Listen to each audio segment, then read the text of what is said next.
is Miss Purchase, and on behalf of the English department, I'm here to talk with you today about the different courses you can take in the English department. Now, I know that English classes can sound like a lot of work. There's a lot of reading and writing involved. But according to PBS, people who read for just 6 minutes a day can reduce their stress up to 68%. So with that in mind, let's talk about the different classes that you can take. There are 3 different tracks that you can take within the English department. There's the General Requirements track, there's the Honors track, and there's the College Bound track. In the General Requirements track, you take all on-level classes. In the Honors track, you're taking pre-AP classes. And in the College Bound track, you're taking pre-AP and AP classes. Regardless of which level of English class you take each year, all of the English 1, 2, 3, and 4 classes study similar topics. In English 1, it's all about narratives. You'll read personal narratives both in fiction and in nonfiction and learn how to analyze the way the authors communicate their ideas. You'll also begin to learn how to write your own personal narratives so that you can express the stories of your life.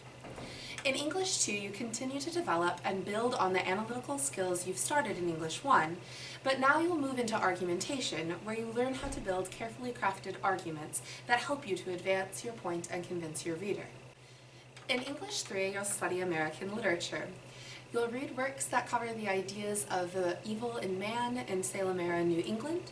You'll look at the dignity of man during slavery, and you'll also look at the right of every person to find love in the Reconstruction-era South. In English 4, you'll study British literature, and you'll read works that study and cover everything from dragons to less than loyal knights, and finally social class. In AP Language, which is a course you can choose to enroll in your 3rd year of English, you learn how to actually write for college. You learn how to write persuasive arguments and how to analyze arguments. You'll develop your persuasive skills so that hopefully you can convince anyone to do your bidding. Or at least hopefully you'll convince your teacher that you should get an A in the course. In AP Literature, the 2nd AP course in the English AP sequence, you'll learn about the human experience. You'll study topics that range from jealousy to infidelity to justice to fate versus free will to desire to parental control and even to death. In this course, we'll ask 2 main questions. What does it mean to be alive? And perhaps more importantly, what makes life worth living at all? After completing both AP Language and AP Literature, you will be prepared not only to pass your college writing classes, but to be quite successful in those classes. Finally, there are several electives that you can take within the English department. This is the AP Capstone program, which is broken into 2 classes, AP Seminar and AP Research. AP Seminar is the first class that you take. That's the class where you're writing college-length and college-level essays, where you develop your ideas on current world issues.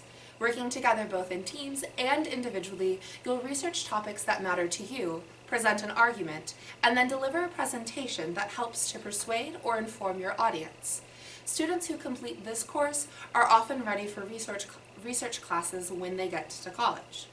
The second part of the AP Capstone program and the 2nd course is AP Research. In this course, you'll be working individually for an entire year to develop a long-length research paper in which you present a single idea about a topic that is most important to you. By the end of this course, you will have great material that you can use on your college applications or that you can present to colleges in the hopes of advancing more quickly through your desired major. Both of these courses are meant to really develop skills that you already have both in analytical writing and thinking, in your writing and reading skills, and also in your ability to communicate and present your ideas in person. These are great options for students who enjoy thinking analytically and who are interested in going into fields where they need to present ideas both in writing and in professional settings with presentations. So don't forget, there are 3 different tracks that you can take within the English department. You can take the General Requirement track, which has On-Level English 1, On-Level English 2, On-Level English 3, and finally On-Level English 4. The Honors track is Pre-AP English 1, Pre-AP English 2, Pre-AP English 3, and On-Level English 4. And finally, the College Bound track is Pre-AP English 1, Pre-AP English 2, AP Lang, and AP Literature. Regardless of which track you choose to be a part of, The English department looks forward to seeing you in each of our classes next year. Thank you.